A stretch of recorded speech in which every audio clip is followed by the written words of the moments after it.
So I'm Pravrajika Virajaprana from the Vedanta Society of Northern California in San Francisco. I've been a member of the convent for nearly 50 years in San Francisco.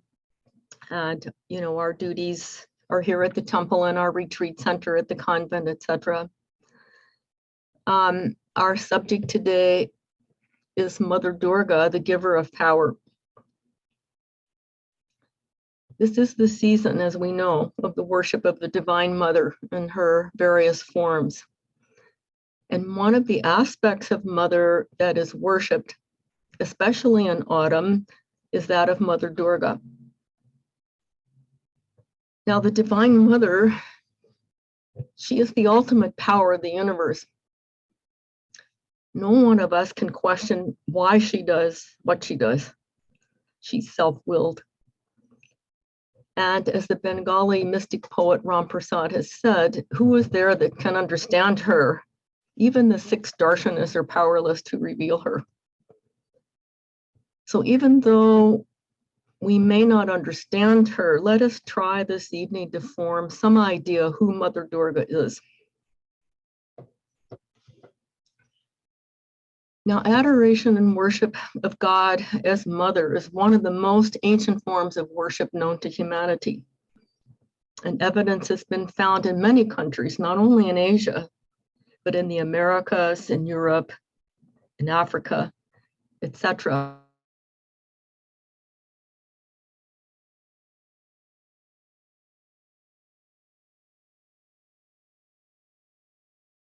I think we have disconnected or.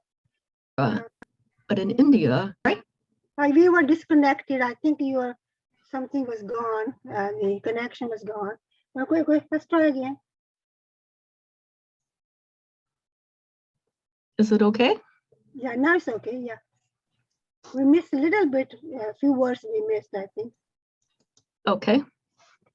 So as I was saying, that there was evidence in many countries of worship of God as Mother, not only in Asia, but also in Europe and the Americas and Africa and so on. But in India, Mother worship has been taken to its heights as an art and a science, as a living, vital religion, complete with the philosophy, theology, with customs, rites, and rituals and festivals.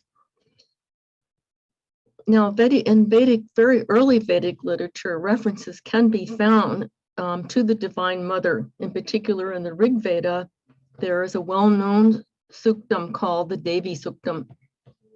And in the Devi Suktam, the woman sage Vak, in the fullness of her realization, has identified herself with the Divine Mother. And she declares that she is the primordial power or the energy behind the universe. And she moves and controls all other divine forces. She is the empress of the universe. And she proclaims, I wield the power to create, to nourish, to give. Everyone who sees, who breathes, who hears the spoken word, does so through my power. So Mother gives power to those that she loves. She makes them saints, mystics, sages. So mighty is her splendor. Now, the Sanskrit word for goddess is Devi, and it is derived from the root div, which means to shine. The luminous Devi is said to have 1,008 forms, and she has been given different names and has innumerable qualities, attributes, and appearances. Initially, Divine Mother was referred to as power in nature, or the elusive deluding power of Maya, and sometimes as the feminine creative energy. This idea of a universal mother who embodied both creative and destructive powers developed over time.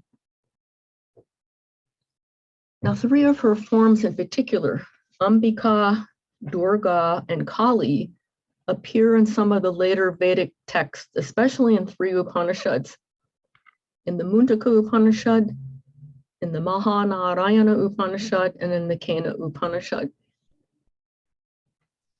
In the Mundaka Upanishad, her form as Kali is identified with 2 of the 7 flaming tongues of the fire god Agni. And they are given the name Kali and Karali. Of course, Kali means the black, and Karali means the terrible. In this form, Mother is the leveler. She reduces everything to ashes. So the power of Agni is really synonymous with Kali. Whatever is born eventually disintegrates. And in the epics such as the Mahabharata, she is identified with time as Kala, which ultimately consumes all. And in her terrifying aspect, she fulfills her cosmic function as time, the all-destroyer. However, her devotees say, when one takes refuge in her, her terrible aspect loses its character or outer appearance and assumes a living protective aspect. Now, similarly, in the Durga Sukta, which is part of the Mahanarayana Upanishad, Mother Durga is described as being the color of fire, and she is radiant with the power of austerity. Again, in this Upanishad, she is identified with fire, and she reduces all the obstacles in our spiritual life to dust. She is both transcendent and immanent within the hearts of all beings, guiding and protecting her children from all dangers as a captain steers his ship across a stormy sea, so the Upanishad says. In the Kena Upanishad, Durga is described as Uma, the daughter of the lofty Himalayas.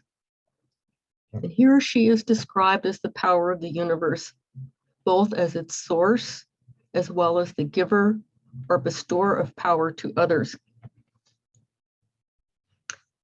It is Mother that is the power that is inherent in fire to burn, and wind to blow things, in the sun to shine, and in the clouds to rain. She illumines lightning, and she animates all life. She pervades the entire cosmos. Yet, she dwells on all sentient beings as well as in insentient things as consciousness.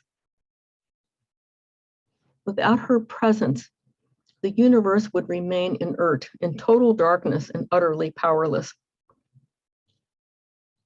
Now, further, the Upanishad declares, it is she that reveals Brahman to us. She holds the key of knowledge and grants us the power to access this knowledge. You know, as seekers, we need power in our lives. We need willpower to perform our sadhana, our spiritual disciplines. Sometimes we take up a vow and we say, okay, from tomorrow, I will get up at 4 o'clock in the morning and I will meditate for 2 hours, and then I'll study the Gita for an hour, and we have a big agenda. And how long can we hold to this? Sometimes we hold maybe for a week, and then slowly 4 o'clock becomes 4:30, and then it becomes 5, then it becomes 6, and we have all sorts of reasons why we haven't stuck to our original plan. And the reason is we don't have the power. It is Mother that grants us this power. Now, Mother was described more fully, even in later texts of the Puranas, as the creative principle, but she was usually subordinate to a god such as Vishnu or Shiva. But in the Shakta Puranas, especially in the Devi Bhagavatam, and in the Tantras, in particular the Mahanirvana Tantra, and most importantly, in the Devi Mahatmyam, or the Durga Saptashati, commonly known as the Chandi, which forms a part of the Markandeya Purana. The goddess is held as the highest divinity, and she's the source of all other gods and goddesses. The Shakti, or the divine energy, is the primal or primordial substance capable of being many things simultaneously. She is the ultimate cause of all of creation. She's the source of all manifest forms that we see in this world. She sustains all life. Everything is latent within her. Nothing exists apart from her. Everything returns to her. You know, Sri Ramakrishna says, as Divine Mother, she garners seeds for the next creation. And he gives the example of a housewife who gathers pumpkin seeds and gourd seeds, and she puts them nicely in a bag or in a container. She brings them out when she wants to sow the next crop. And he says the Divine Mother does a similar thing. She remains in an unmanifest state of potential power. And then when the creative process starts, she becomes kinetic. She brings everything out of herself, and then as divine energy, she enters into all forms. So the goddess alternates eternally between a phase of manifestation as kinetic energy and dissolution or return to potentiality. So we can say between relative space and time and the absolute. In the Gospel of Sri Ramakrishna, he says that Brahman, the absolute, Nitya or Shiva, and Shakti, or the Divine Mother, are identical. We can say they're like two sides of the same coin. And he says you cannot think of one without thinking of the other. And he gives several simple, very simple examples. He says, like milk and its whiteness, or fire and its power to burn, the sun and its rays, and so on. And he further says, when we think of this primordial power as inactive, say like a snake that's coiled up and is motionless, and a snake that wriggles through the grass, when we think of it as motionless, inactive, then we call it Brahman. But when the power engages in activities, when it wriggles through the grass, we call it Shakti, or Divine Mother. This is how Sri Ramakrishna has taken this very transcendent, difficult subject and put it into language that we can somehow try to understand. Now, the worship of God as Mother is a characteristic feature of Hinduism. And in our Vedantic tradition, many of the great acharyas, such as Shankaracharya, the main proponent of Advaita Vedanta or non-duality, has written exquisite hymns in praise of the Mother, such as his Sondara Lahari, or his hymn to Tripura Sundari, or Annapurna Stotram, etc. Exquisite hymns. The other acharyas from other schools of Vedanta also have written hymns in praise of Durga and other forms of the Mother, as have the great mystic poets such as Ram Prasad and Kamalakanta. And in our recent Vedantic tradition, Sri Ramakrishna not only had the Divine Mother as his chosen ideal of God, he worshipped her, he realized her in her comprehensive aspect, but he also taught others the significance of the great goddess and the benefits of praying to, meditating on, and taking refuge in her. He used to say that to consider God as Mother was the purest and the highest form of sadhana. Now, why is that? Well, I think one reason is because a mother's love is the most unselfish and unconditional expression of human love. So a mother provides everything for her child: nourishment, protection, comfort, security. So to consider God as our mother is to make her the center of our life. As children, our mothers are the center of our life. We cannot exist without her. And because of her, we have taken this body. So it's a natural, intimate relationship. Now, Sri Sarada Devi, the Holy Mother, Sri Ramakrishna's first disciple, is considered as the embodiment of the Divine Mother. She's the protective, nurturing, compassionate aspect of mother. These are fully manifest in her. In fact, after Sri Ramakrishna passed away, she remarked that he considered all creatures as manifestations of the Divine Mother.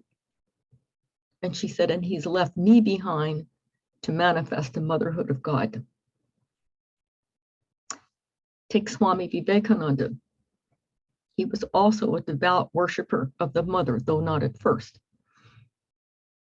He wrote several beautiful hymns in praise of her. And in his Amba Stotram, Swamiji writes, manifestations of her glory, show and power of immeasurable might. Throughout the universe, powers that swell the sea of birth and death. Lo, where shall we seek refuge save in her? Now, when he wanted to celebrate the first Durga Puja at Balur Mutt, Swamiji first went to Holy Mother to get her approval. He considered her the living Durga. And the Holy Mother not only approved of this, but she also graced the festival with her divine presence. Now, Durga literally means one who protects like a fort. It also means one who destroys, you can say, the evil consequences or the untoward consequences of our actions. But it also means one who is difficult to attain or to approach. Mother Durga is the presiding deity of an inaccessible region.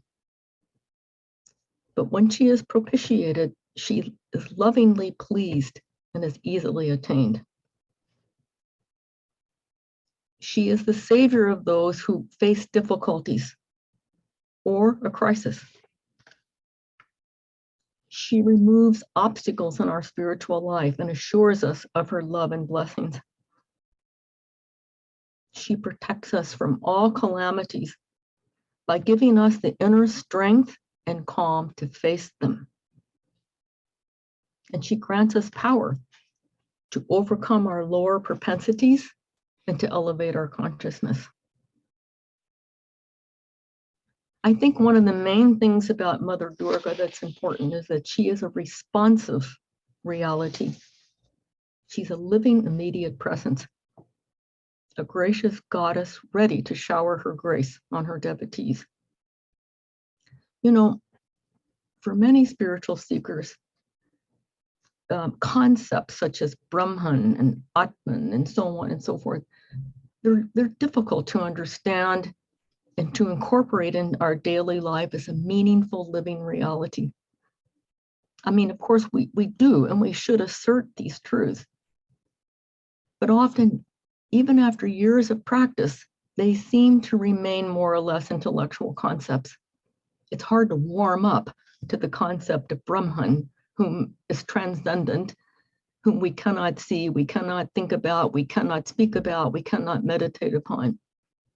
We know it's the absolute truth, but we need a reality that is responsive to us now in our life. In our sadhana, if our ideal is not something that we can put into our day-to-day life and practice in a meaningful way, it's virtually useless. So God as Mother is accessible to us here and now, right now. She responds to us. It's like she's the eternal conjugation of the word, the verb in particular, to do. She's active in our lives. She touches our heart. She enkindles our feelings. She uplifts our consciousness. She transforms us. She's a tangible presence that can be felt in our lives. Although the truth is one, and the saints and sages have realized divinity in innumerable forms, including the Mother in all of her forms, they're not separate individuals. And sometimes it's hard for us to understand that because we perceive ourselves as a separate individual. But all of these names And all of these forms of the Divine Mother are simply diverse expressions of that one truth. It's very important to remember this. There is a verse in the Srimad Bhagavata. You reside in the lotus of the heart as meditated upon by devout worshipers. Whatever form they meditate upon, you appear in that form and bless them. Now, similarly, in the Gospel of Sri Ramakrishna, he says, through the cooling influence of the devotee's love, the water of the ocean of Brahman becomes frozen at places into blocks of ice. God now and then assumes various forms for his devotees and reveals himself to them as a person. Divine Mother Durga is one such. Mother Durga is considered the supreme goddess.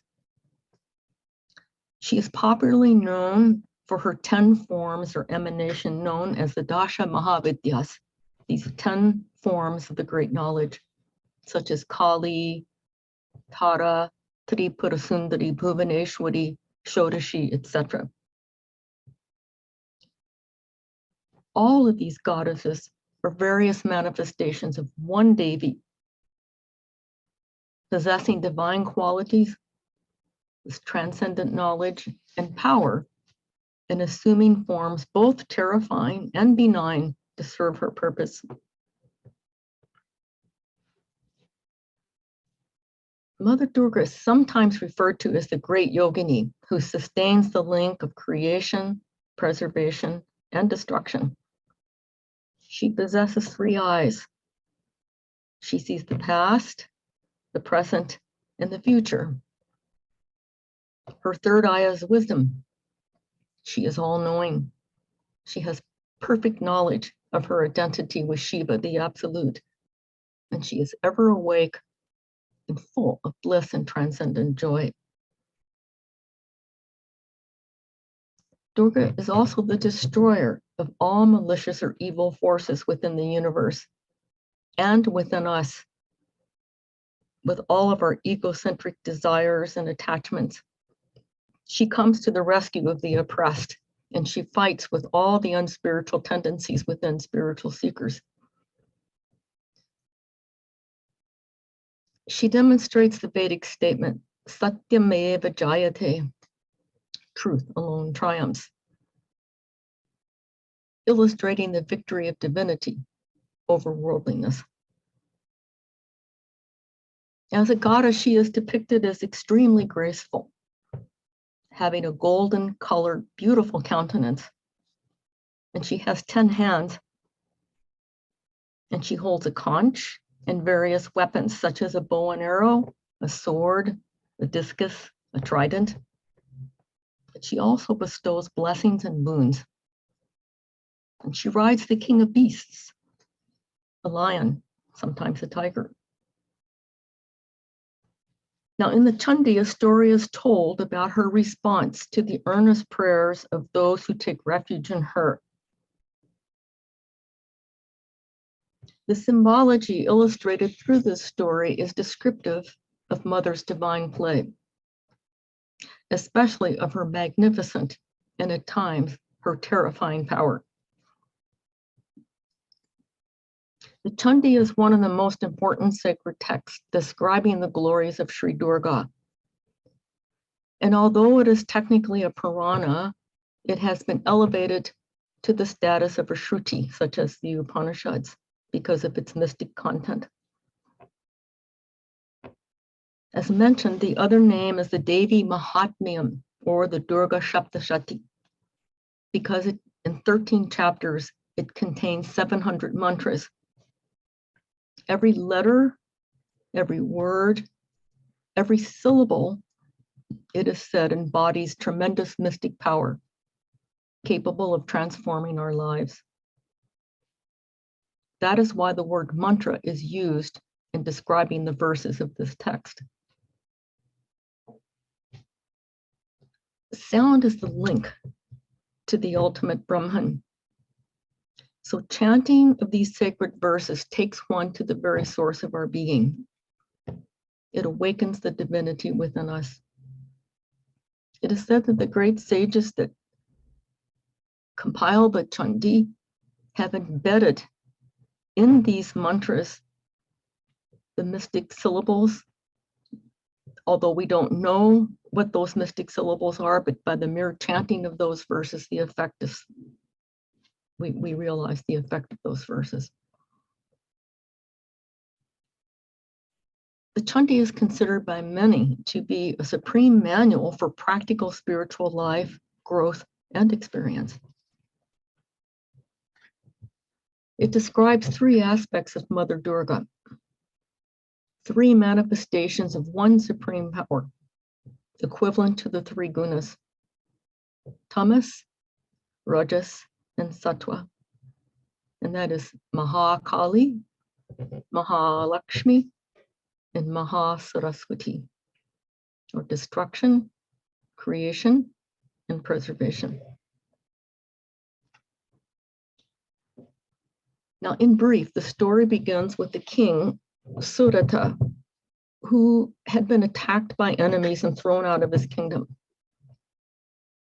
And he met a forlorn merchant who had been disowned by his family. Now, both of them were so attached that they couldn't let go in spite of the severe insults that they had received. And when they met each other, both of them questioned why they remained so affectionately attached to those who deceived them. They recognized their unreasonable attachment, but they were aware that they had no control over their minds. They were utterly helpless to do anything about it. So they resolved to go to a great sage named Medhas, seeking his advice. And he then instructed them about the power of Divine Mother Durga, the invincible Mahamaya, who makes the existence of the world possible. Now, the sage relayed how Durga casts her net over everything and everyone in the universe, lulling them to sleep. And in this way, she keeps the world deluded. But it is she, the Rishi explained to them, who, when propitious, grants boons to human beings and releases them from bondage.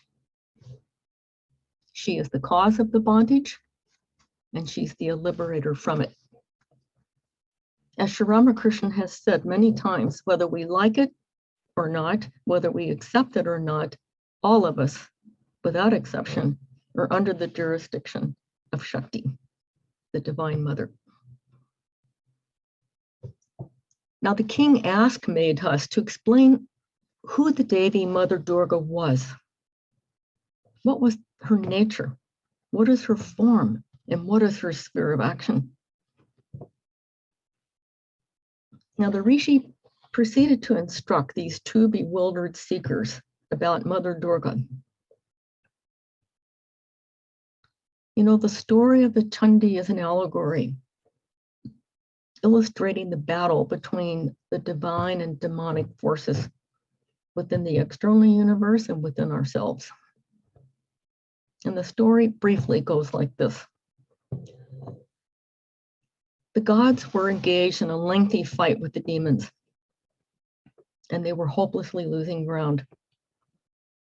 And at that time, the wicked demon king, Mahishasura, got an army together and declared himself not only the Lord of the heavens, which was insulting enough, but the ruler of the entire universe.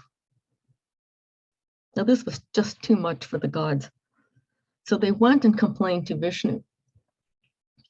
And Vishnu consulted with Shiva and Brahma. Now, this humiliation of the gods made them so angry that tremendous heat emanated from them. And this concentrated energy of these three powerful gods, Vishnu, Shiva, and Brahma, combined with the other gods, condensed into the beautiful form of a radiant, auspicious Devi, the mother goddess Sri Durga. Now, the gods praised her, and they gave her gorgeous ornaments and empowered her with various deadly weapons. And we have to remember that she has 10 arms, so she's a Devi to be reckoned with. And as the demons approached her, she assumed an enormous size. And they attacked her, but she was unperturbed. She roared loudly and laughed a defiant laugh.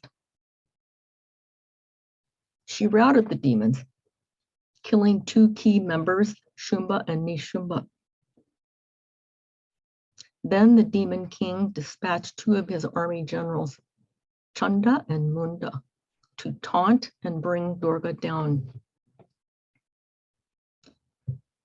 Now, when they approached her with this intent, she became so furious with their arrogance that her countenance darkened until it turned black as night. And from her scowling forehead sprang forth the awesome, chilling form of the goddess Kali. She is described as more terrifying in appearance than Durga at her worst.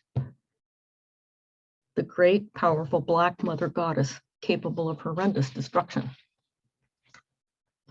Now, Durga,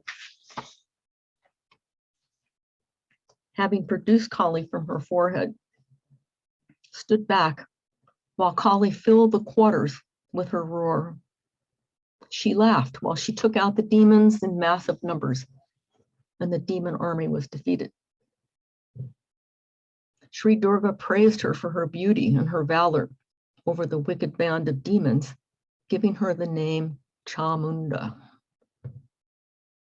And later in a battle, when Durga was fighting with the demon Raktabija, and Raktabija, literally his name means every single drop of blood became another demon. She appeared to be on the verge of defeat, and Kali rescues her by swallowing swarms of demons until Raktabija collapsed lifeless.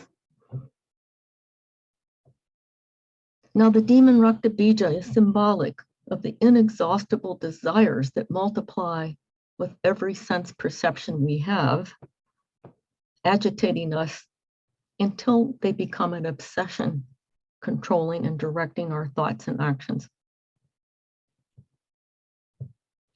You know, we often rationalize our desires as needs. And further, we often justify our reactions to people and circumstances and our behavior, which are all rooted in these impulses.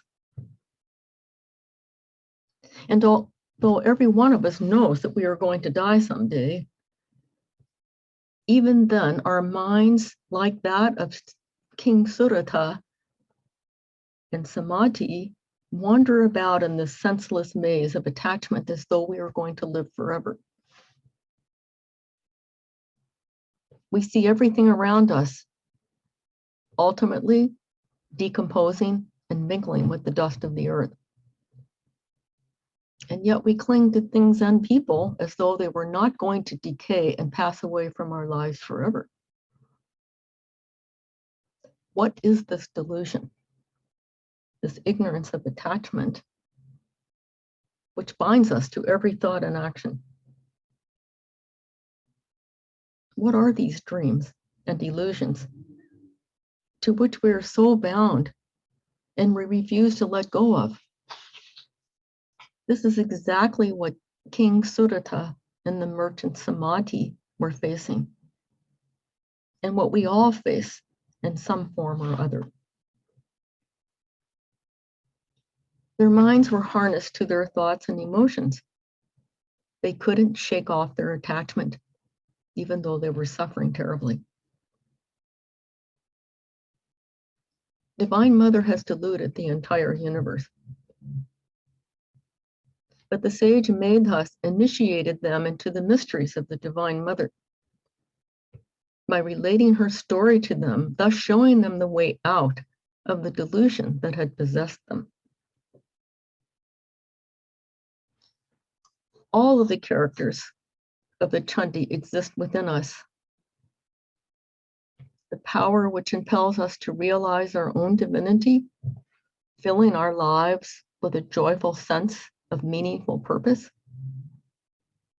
as well as the powerful forces within us that diminish that perception. The demons, all our uncontrolled, self-centered, unspiritual thoughts and actions have to be vanquished by taking complete refuge in the Mother. Mother Durga is in her infinite mercy, is poised for a grim battle to wipe out these egocentric demons in the external world and within us, because they try to control us and they destroy our own inner equilibrium and the balance of the universe. Her power shatters all obstacles. She is there for rapid, effective action and carries everything before it like the awe-inspiring winds of a hurricane. She herself is the embodiment of all negative, destructive forces. Yet she is the destroyer of those very forces. She is full of radiant light, illumining this vast universe, as well as the dark, uncontrollable powers of nature. She creates it and she destroys it. Yet she is ever blissful. She is Anandamayi. She's Bhavatarani, the savior of the world. The Chandi says, of all beings in the three worlds, in you alone, O goddess, is seen a kindness of heart combined with a heroism in fight. You who are at once gentle and most terrible. Mother Durga is both. She grants us power, freedom, and a comprehensive, blissful vision of reality if we but seek shelter in her.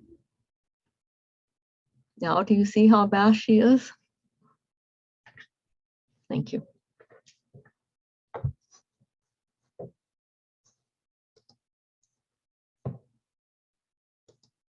Well, maybe if somebody has any questions, I would have one question. If I don't know how the good question is. You know, why demons are more powerful than God? I mean, what gives demons more power than with our gods? I'm sorry, can you repeat that? Okay, like demons have more power. They were, defeating gods. How come demons will have more power than gods? How come the demons have more power than gods? Well, Yes. we have to remember that the demons actually performed great austerities. Okay. And so when you perform austerities or tapas, as we said, in the Durga Suktam, in the Mahanarayana Upanishad, the Divine Mother's radiant with the power of austerity. So according to the Puranas, we have to remember that the demons actually saw God. They had the vision of God. And how could they have the vision of God? Because they all performed intense tapas or austerity. So that is the Puranic explanation. But in the long run, the demons are always the losers and the gods always triumph. But that is the reason why it is explained in the Puranas that the demons have that kind of power because they have performed tremendous austerity and tapas. But unfortunately, because of their negative influences, it went in the wrong direction and the gods overcame them. That is the reason. Same thing about Raman. Raman, he, did tapasya on Shiva, and he got so much power. And so I mean, is that what's called mythology, or what is the real meaning behind it? Well, that's what I want to know. I think to me, the meaning behind it is I mean, mythology and the Puranas hold great morals, and they explain things in language that we ordinary people can understand. And so, you know, many of the truths that are contained in some of the esoteric scriptures and all, they're not available to everyone. And so many of the great teachers and sages and saints have put these truths into language that we can understand. So that's one thing right there. The other thing is that we have, as I just said, is we have to understand is that the Puranas are trying to bring home certain principles and morals in life. And you can call them stories if you wish, but I think the point is that any kind of power is produced by the practice of sadhana, or what we would say tapas or austerity. And so the demons, etc., they performed these austerities. They did terrible austerities, and because of the power of their austerities, they got a lot of power, but they mishandled that power, which ultimately destroyed them. That's, I mean, I think that's the main point behind it. So anyone can attain. It's not like power is reserved for a certain set of people or a certain special person. Anyone can attain that if they work hard enough for that and practice tapas and austerity. And the demons certainly performed tapas and austerity. As I said, they had the vision of God. They actually saw the gods. How could they see the gods if they had not performed that kind of austerity and tapas? So I think, you know, when we study, you know, different aspects of the different Puranas, then these things are revealed. I mean, that's my understanding. Makes sense. Yeah. Yeah. If anybody else has a question, or I have one more question to ask. Anyone wants to ask a question? Please take it. Advantage. Mata is here. She will answer all the questions. No? Okay. I have one question. So I said, okay, Abhay, go ahead. Abhay. Advise us what we should do or practice to get the blessing of the mother. Oh, yes. That's a great question. I think the main mother is so easily pleased. I think that I think we have again lost the connection.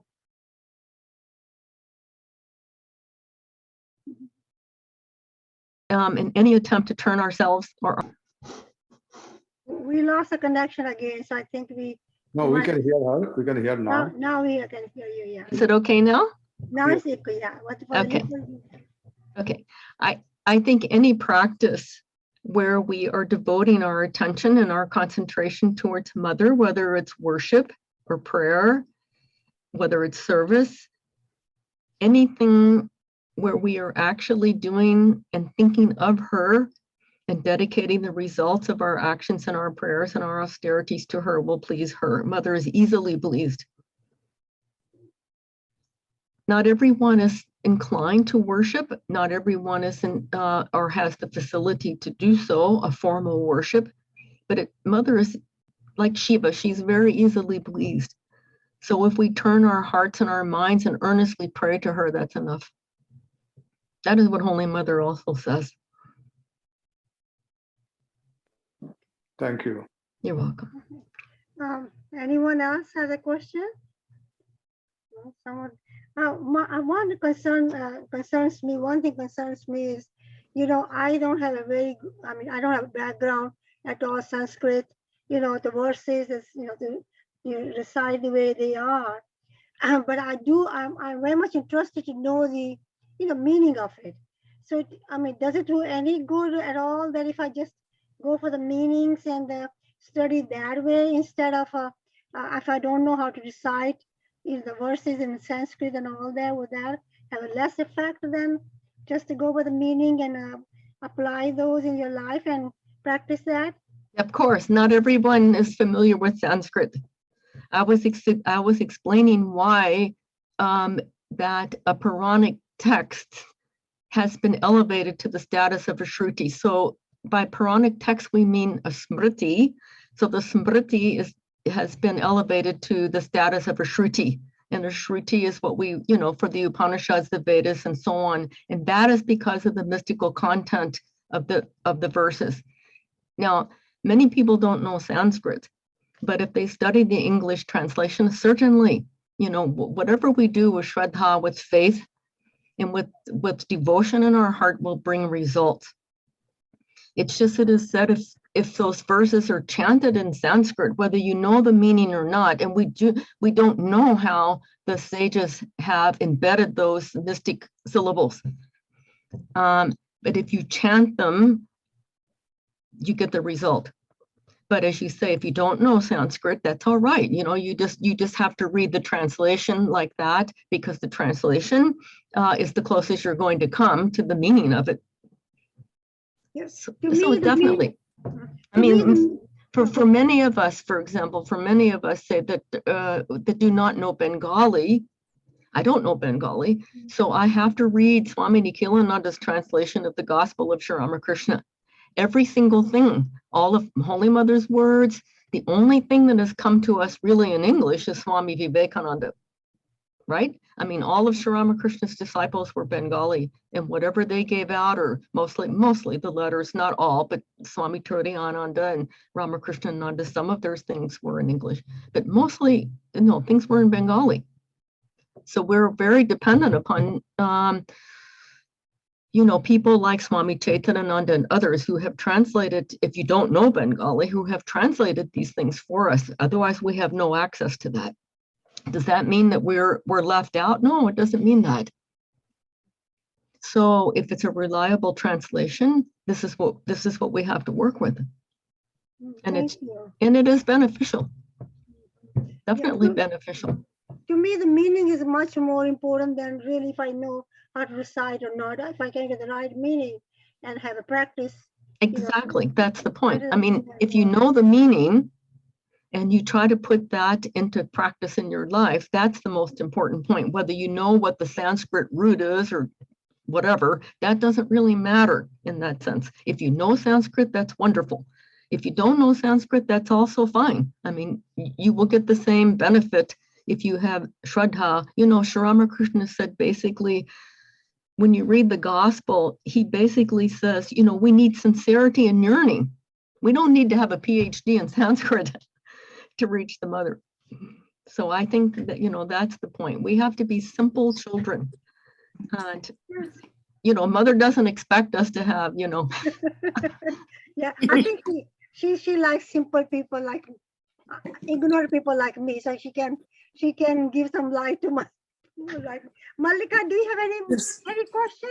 Yes, Auntie. Namaste, Mataji. So nice to see you. Hi. So I was listening to Auntie's question and your response, and I just had a thought connected to that. As far as chanting is concerned, like somebody who does not know Sanskrit, did not study Sanskrit as a language. So, but I always wondered about the intrinsic power of the word itself, the mantra. So when we chant it, would you say that it has this, I won't use the word benefit, but in terms of the effect, or in terms of sincerity of expression as such, would you say that the word itself is enough? I would say the word itself is enough. The great teachers are great spiritual teachers who have handed down these mantras. They are, how shall I say, they have been empowered by the realizations of the great saints, and they have been handed down to us. So although it may seem just like a word to us, it's not simply a word. And that is why often the spiritual teachers, when people raise a lot of questions, they will often say, practice, repeat the name of God. How many times have we heard that, or have we read it, in the books? Repeat the name of God. The name of God has a tremendous power. And as Holy Mother told many of her disciples, I have given you everything at the time of initiation. When I've given you the whole holy word, you that's all you need. just the word. So that was my next thought as you were talking about the mantra we got during initiation. I sit for doing japa. All the time the mind is wandering all over the place. But are we still, I don't know. And sometimes I feel guilty for repeating the mantra when my mind is all over the place. It's not just your mind is all over the place. All of our minds are all over the place. That's the nature of the mind. The mind is, if you think about it, what is the mind? It's very hard to define. So basically our mind is a state of vibration. That's all. It's a state of vibration. And so the mind is going to vibrate according to whatever, usually our karma, our thoughts, our desires, and so on and so forth. Our mind vibrates in that way. That's why they say for spiritual seekers, Ramakrishna says, in the beginning, you just like you put a cage around a tree so that the goats or the, whatever, the deer don't eat the plant. In our spiritual life, we try to protect our minds because our minds are just in a constant state of vibration. That's the nature of the mind. And that's, again, why Sri Krishna says in the Gita to Arjuna, look, everybody's mind is in waves like this. This is the nature of the mind. So through detachment and constant practice, this is how you bring it under control. So even if your mind's all over the map, every single time you see it's going out, you bring it back. It goes out, you bring it back. It goes out, you bring it back. The problem is, as I said earlier, we make a resolve. I'm going to get up at 4 o'clock and I'm going to read the Gita and I'm going to do this and I'm going to do that. And a week later, it's all gone to pieces. So this is why we have to pray to Mother. Mother, give me the power. And we have to practice. That's all. I don't think there's any kind of a magic formula about it. I think it's a matter of looking inside of ourselves and seeing what we really want. Do we really want God? Sri Ramakrishna says people cry bucketfuls of tears for their family and everything, but how many people cry for God? Yes. So I think we have to try to, in our practice and our thoughts, as I've tried to bring out in the talk, that this King Surata and Samadhi, they were in a mess because they had been insulted and thrown out by their families and thrown out of his kingdom. And yet, Samadhi says, my mind keeps going back to my family. Oh, what is my wife doing? What is my son doing? He couldn't let go of those things. And that's how we are. We're caught in these things. And the king was doing the same thing. Oh, how are my subjects and what's happening here? And so in the Chandi, it's all laid out like that. And that's exactly what all of us are. This is what we do. This is what we go through. So I think it's a matter of, one, trying to figure out, do I really want God? Do I really want spiritual life? Or do I want God and I want something else and I want this and I want that? That's what pulls our mind in so many directions. And so most of us want God, but we also want a lot of other things. And so slowly, we have to see, we have to pull back slowly. And we just have to do it through constant practice. And then whatever it is that we can't give up, then we offer that to the Mother. You say, Mother, this is the best I can do. And you offer that to Mother. And you will see, if you persist like that, that slowly, the other things they'll drop off. They become less important. It takes time. So I think that's another thing. Time is a factor. Time's a big factor. They say there are these various factors and people ask, questions, why? Well, there are different factors in the universe, that these powers that work on us. So there's, all of the chants that we do, we end them with Shanti, Shanti, Shanti. Why is that? So that's for the three influences, the planetary influences, the influences of the gods, the influences of our own hearts and minds, and then there's the unknown factor. So that unknown factor sometimes plays a very big part in our life. So I think it's a matter of just persisting and watching where your mind goes, watching what your mind's doing throughout the day, and so on. And every single time you see that it's going out, you don't worry about why is it going out. You bring it back immediately. That's the point. That's what the teachers say. Don't analyze, because then you start thinking about this and you think about that, and then you're thinking about what you're cooking for dinner. And then you think about, oh, so-and-so said this to me. And then you go off on a long train. You go off on a long train. One thing goes to the next. Yes, absolutely. Till they say, just bring it back. Don't go there. Don't try to figure out why my mind went to whatever it went to. Just bring it back to the divine. So the bringing back requires tremendous awareness, Mataji. It does. And But what I'm saying is, the very fact that you notice that your mind is going out like that shows that you have somewhat of that awareness, or you wouldn't even recognize it. okay. This is the thing for all of us. If you don't, before you begin your spiritual life, we're not really aware. People are living unconsciously. They're not aware of where their minds are going or what they're thinking. It's just a constant stream of consciousness. When you actually try to control the mind and bring it under your purview, then you become aware of these things. And it's like, oh my God, I'm much worse now than when I started. But yes, you're not much worse. You're much better off. Although it doesn't seem like that, but it's true. Indeed, that's very reassuring. It's absolutely the truth. Yes. Abhay, do you have a question? Mother, you bless to all of us. Your blessing will work so that we can concentrate. Blessings. Yes. We hold our hands to the mother so that we all get absolutely. Hold our hands. We're all in the same boat.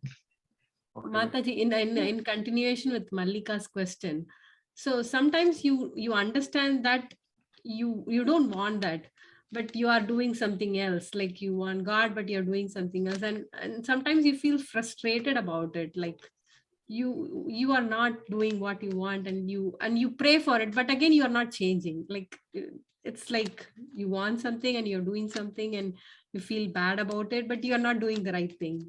So some things like that. Yeah, well, it's kind of like, I think also it's that, and again, it's kind of like, just remember the story of King Surata and Samadhi. To me, they're such a beautiful example of what we all go through, because actually they were aware of it. They were like, why am I so attached? Why is my mind going there? It's one thing if your family's really loving to you and everything's wonderful and everybody in your kingdom's fine, but when they've been so insulted and they can't let go of it. So this is pretty much, what all of us go through. But in terms of feeling badly, Holy Mother used to say, whether you realize it or not, you're moving forward. And she'd say, if you fall asleep and somebody picks up your bed and takes it to another room, you won't recognize that till you wake up. So even though you may feel like, okay, my mind is going this way, or I'm doing this instead of that, you have to remember that there's one part of your mind that's watching that. And if you were totally absorbed in what you were doing, you wouldn't recognize it to feel bad about it, that your mind was doing something else. Do you see what I'm saying? So that to me shows that already you have some detachment, or you wouldn't see it. That's the thing. And it's hard to accept sometimes. We all feel that, we think, oh, I should be doing this, or I'm not thinking that. But actually, it's a positive thing, because you are recognized. It's kind of like you have a glass, and say there's, I don't know, some debris or ink or something, and you go on pouring water in that, and it looks horribly turbulent. And then eventually, as you keep pouring the water, the dirt comes out and it clears up. So this is something like dealing with the mind. We have to remember that our mind is not some kind of a hard and fast substance, that a brain surgeon is going to open up our brain and find our mind. Even scientists no one can define the mind. Nobody knows, nobody's seen it. Nobody can understand it really. And when you think about it, you realize that Patanjali, thousands of years ago was correct. The mind is simply a vibration, that's all. And the fact that it's a vibration means that it's in a constant state of movement. We can't stop that. And we should not try to stop that. I mean, we cannot stop it. That's the way our mind is. So since it's a state of constant motion, what we try to do initially say is put that motion in a positive direction. So it's not like we're going to sit down and we're not going to think about anything else. And that's fine. We try to do that, but then we can also serve. We can think of other people. We can try to become unselfish. We can try to use our mental forces in that way, in a positive way. Yeah, thank you. Because sometimes you feel like you've gone from better to worst. Sometimes you compare, you were Of course. state and you feel like, why, where are you? You've gone to a worse state. Exactly. I mean, I think that's a very common feeling for spiritual seekers, especially, after some years of practice, and you think, what's happened? Where have I gone? Or why haven't I progressed more? And I think that's another thing, we're not really in a position to analyze or to really make a fair judgment about where we are spiritually. And that's why our spiritual teachers say, don't do that. Don't try to, figure out where you are. Just do your practice.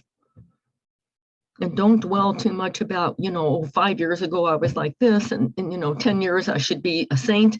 And, that's not in our hands. That's in Mother's hands. She'll take care of that. It's again expectations we have about ourselves. It's our expectations and judgments that we have about ourselves. What we are, not what we want to be, and we are never satisfied. So I guess all we can do is just keep doing our sadhana, and without even looking back or looking forward. Yeah. But Mata, there's one thing I want to share with this. We talk about getting about 4 o'clock in the morning and all that. But I think it's all about once you do something for some time, your body is conditioned. It is like a body alarm. So, but the only thing is that we have to make some efforts in the beginning constantly, and then, your body takes over from there. The same thing with mind. I think in the beginning for a month or 2 or whatever it is, you need to be on it. And once you are on it, whether it's a mechanical or real, whatever it is, your body alarm, just kicks in. Exactly. No, I think you're absolutely right. Swami Prabhutananda, who was in charge here for 44 years and passed away in 2014, the way Swami used to say about meditation, he would say several things. One is, he said, meditation is a very sophisticated practice. Almost no one can do it. Well, that's not very encouraging, but he would say practice sitting. So that's what the masters say, sit. And that sounds like, oh, no problem, I can sit. Well, it is a problem. If you try to sit very still, suddenly this itches, that itches, and then you need, and your back hurts. But if you just try to sit perfectly still for 15 minutes, and you're not going to move an inch, even that, you see, it takes some concentration. What to speak of trying to open up this vast space in our heart, etc., dwelling in the heart, and so on. So Swami used to say, practice sitting. So I think that's a very good, we have to see where we are, and I think our spiritual life has to be relevant to our lives. And that's why Vedanta is so beautiful, because what is your practice may not be suitable for me, and what may be suitable for me may not be suitable for Mallika. All of us have different temperaments and a different way to God. That's why the sages have realized divinity in so many forms, and they're all true. So we have to figure out what's right for us and stick to that, because only ourselves and our teacher and our Lord will know what's correct for us. And we can't compare ourselves to anyone else. It just doesn't work. And it has to have real meaning in our life. You know, you have to make your spiritual practice relevant to your life. I mean, that's what I feel anyhow. That's why I mentioned, you know, if you just think in terms of philosophy or intellectual concepts, you know, Brahman, Atman, you know, the transcendent state and all, it's wonderful, but they're words. They're simply words. That's all.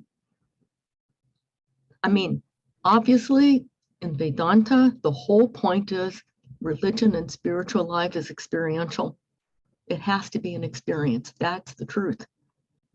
And to become an experience, we have to practice to the best of our capacity.